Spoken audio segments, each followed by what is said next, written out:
Hi, and welcome to this program by the NBA Athletics Department. Today we're interviewing 5 of our recent NBA graduates who are playing Division III sports and attending highly selective schools. And we're just asking them to tell us what that life is like. And I think I'll ask them to introduce themselves now. So guys. My name is Will Allen, MBA class of 2016. I'm a junior at Kenyon College. I'm an economics and political science double major, and I'm a pitcher on the baseball team. Hello, my name is John Tips, MBA class of 2015. I'm a senior at Middlebury College where I major in neuroscience, and I'm also a pitcher on the baseball team. I'm Deion Cooper. I'm MBA class of 2016. I'm a junior international business major, anthropology, sociology minor at Rose College, and I play football. Hello, my name is Gordon Pollock. I'm a freshman at Middlebury College, undecided major, and I'm playing football and lacrosse. I'm Ty Allen, graduated in 2018 from MBA. I go to MIT, and I play on the football team as a quarterback, and I plan on studying brain and cognitive science. When you show up, you already got these group of friends. You got a bunch of people who are a lot like you, really focus on their studies, but really love playing football. The upperclassmen help you with classes, which ones to take, which ones not to take. They help you with moving in, any questions you have. Definitely had a group of people built in on day one because we, as the football team, were there 3 weeks earlier than everybody else. Being an upperclassman now as senior, you really want to see the younger guys succeed, and you really want to help them. It's not like some obligatory thing, you really do want to see them do well. Because you have a strong group of guys going through it with you every single day, people you can study with, hang out with. It's just great having a good group of guys.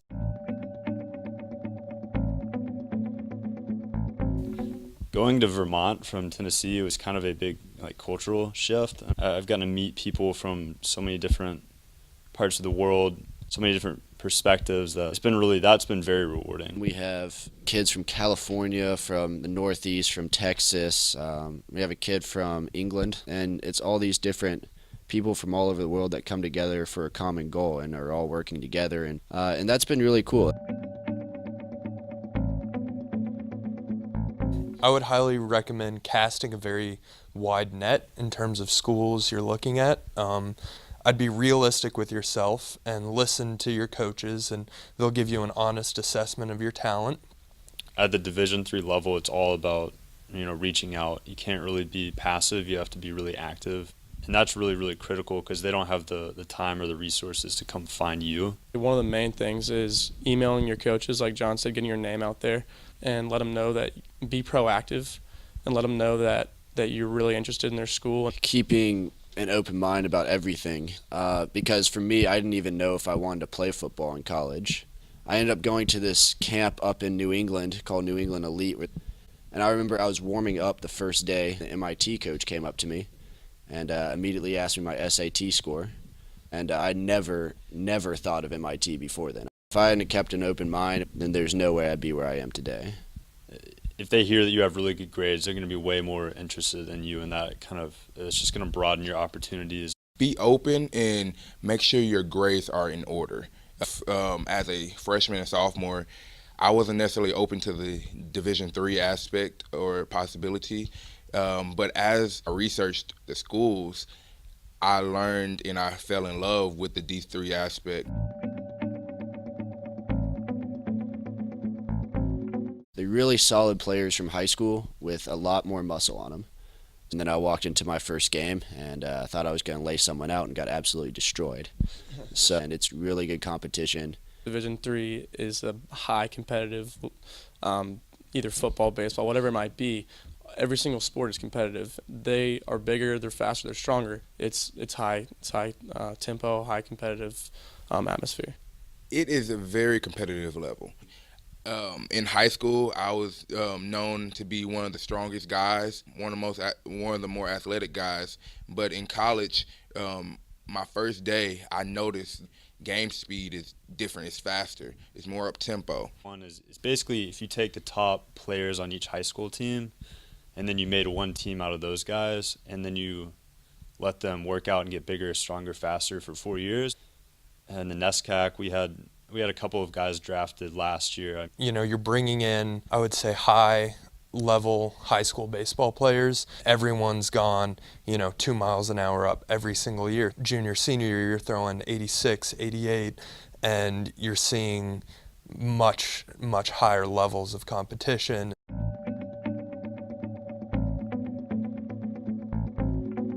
So it's a very different schedule. It's a very short time frame that you're actually in the classroom. So you get your work done, you go down, you get your work in for sports. So you have plenty of time to get everything done. So you have plenty of time to do your work, and the challenge is less. I think in NBA, the challenge is, man, how do I find time to do all of this work? And in college, a lot of times the challenge becomes more organizing your time so that you're getting your work done well. I was really nervous about how I was going to be able to do my homework in addition to football, in addition to having a social life. But the schedules are completely different. And the time commitment, it's tough, but it's very doable. I think at NBA, you get in a routine every single morning. You do the same thing every single day. And when you get to college, you realize that that's not the case. You have 2 classes a day maybe. And so you figure out that you can balance your time pretty easily.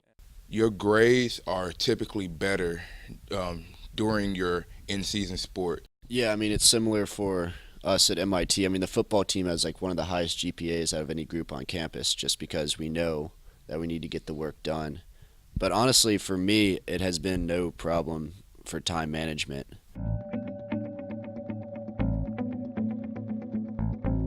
When you have a night game a few hours away, you're getting home as late as 1 in the morning, then you got to wake up the next morning for an 8 a.m. class. It can be tough, but if you just really focus in, take that time on the bus to do work, everyone else is doing it around you too. Yeah, you're going to have midweek games and you're going to have long weekends. And like Will said, you learn to do work on the bus and use those small moments, those windows of time that you have. Every year we take a trip to Atlanta. I think this past year we left Sunday night, and I ended up getting back into Middlebury at 5 a.m. Monday morning, and I had a chemistry exam Tuesday at 8 a.m. And that was really hard. There's going to be moments where it's really, really hard, and you're like, this is kind of crazy, but they're just moments, and you learn to handle those, and I think that's a really valuable skill just going forward, learning to be flexible and kind of making order out of all of the chaos. Each class, each person that I talk to, that I've played with, they always say that the companies that they work for, they always look for athletes because athletes have to be able to time manage very well. I have never heard of any person on my team have a bad interview. I mean, there are so many smart people out there. There's so many people that go to high caliber schools. Athletics just differentiates those people. A senior who is an investment banker in Wall Street now said that when he went in to have his interview at this big bank, the interview lasted an hour, and for 45 minutes all they talked about was baseball. And it was a really great way to connect with the employer. I've seen 2 classes graduate and everyone has a job or graduate school or something set up, and I definitely think being an athlete helps you, as Ty mentioned, interview better. You just have stronger social skills, and I would say everyone who I've played with, they know what they're doing. They've got a path and they're excited for it. Yeah, every year we have a meeting where tons of alumni come back and talk to us, guys who are on the baseball team. There are guys who come back who are 45 years old. And they come back because they love the sport, they love the community. It's really important to them. But it's a really great way to network. I have a great social life.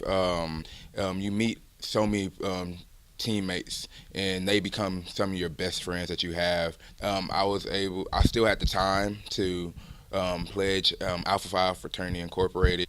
Playing football does not take away from being able to be social. I think sports really helps you out with that because you have a tight-knit community, friends from the very day you get there. So that's really helpful, and I don't think anyone in this room has a problem with social life. Yeah, there's this idea that no one at MIT has a social life,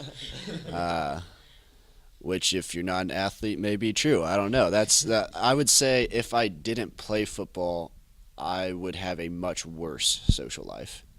I'm in a fraternity with almost all football players, and we work hard, play hard. Athletes have a very strong social life. All the athletes seem to be friends on campus. I felt like being an athlete helped me socially, and it definitely didn't hamper me in any way. So I probably had more of a social life at college than I did at MBA.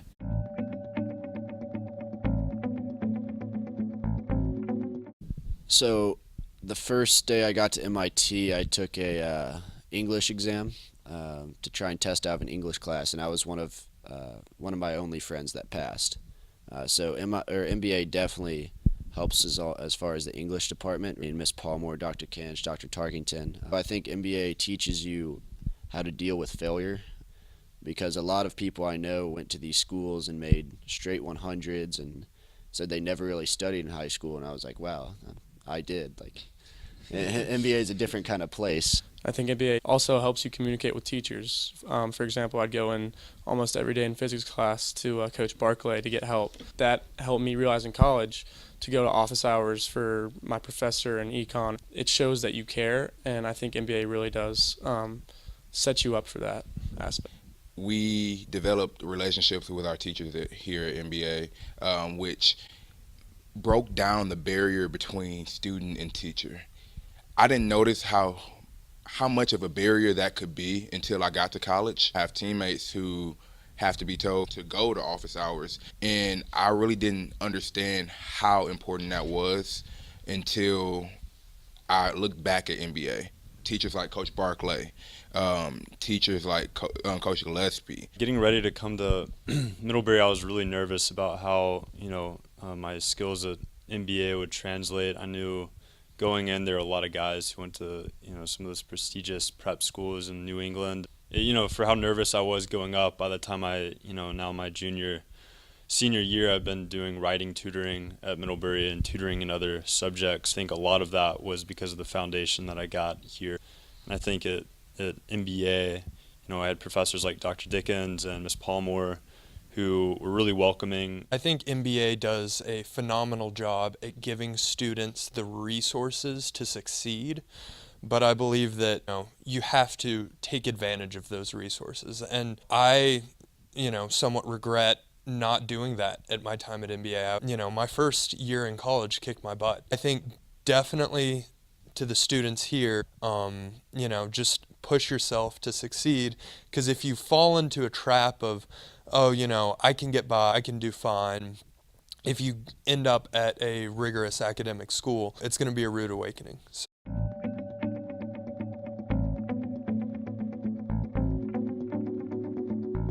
I highly recommend it. You're with a great group of people.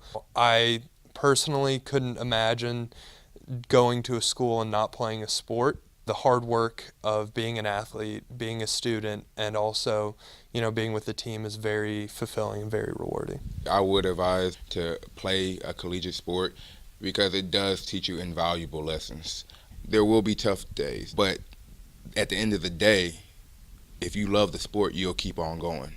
If you get knocked down, you'll keep on going. I think sports has been nothing but beneficial to me personally, and I couldn't see myself not doing it. So I would definitely recommend it. 2 questions I think you should ask. How much do you love the sport you're playing? Because the guys you're playing with absolutely love what they're doing. So if you're not sure, that might be a word of caution. And you should be ready to work hard. I mean, I think there's something really rewarding to learning to work hard and learning to appreciate working hard. Yeah, I would advise to play sports just because it's something that's fun and enjoyable and you love to do, but it provides so many more opportunities beyond that. I mean, if I didn't decide to play football in college, I wouldn't be at MIT. I would never have gotten into Middlebury College if I didn't play baseball. So, I mean, on a more superficial level, the advantages and opportunities you get from playing a sport are also really tremendous.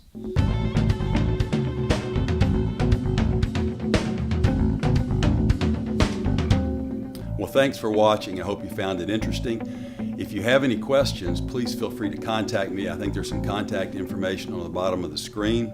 And I want to take a moment and thank Barry McAllister for all of his hard work in filming this and in editing it. And I also want to thank Amanda Dreyer of the athletics department, who also helped me a great deal in editing. Appreciate your time. Thanks.